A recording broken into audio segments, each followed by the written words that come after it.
శ్రీమాత్రే నమః. ఈరోజు ఈ వీడియోలో మనం 2023 నవంబర్ 21 మంగళవారం తులారాశి ఫలితాలని చూద్దాం. మీరు ఇలాగే ప్రతిరోజు తులారాశి ఫలితాలను తెలుసుకోవాలి అనుకుంటే మన ఛానల్ని సబ్స్క్రైబ్ చేసుకోండి. అలాగే ఈ వీడియోని ఒక లైక్ చేయండి. మీ ఫ్రెండ్స్ అండ్ ఫ్యామిలీ మెంబర్స్కి షేర్ చేయండి. ఇంకా విషయంలోకి వెళ్తే నవంబర్ 21 మంగళవారం తులారాశి వారికి సంబంధించి సమాజంలో విశేషమైన గౌరవ మర్యాదలు పొందుతారు.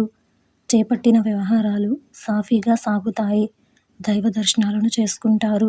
వ్యాపారాలు, ఉద్యోగాలలో నూతనోత్సాహంతో ముందుకు సాగుతారు. ఇంట బయట ఆశ్చర్యకరమైన విషయాలు తెలుస్తాయి. ప్రయాణాలు అనుకూలిస్తాయి. ఈరోజు మీకు కలిసి వచ్చే సంఖ్య 4. అలాగే ఈరోజు మీకు కలిసి వచ్చే రంగు గోధుమ రంగు మరియు బూడిద రంగు. అలాగే ఈరోజు మీకు దక్షిణ దిక్కు ప్రయాణాలు మంచివి కావు.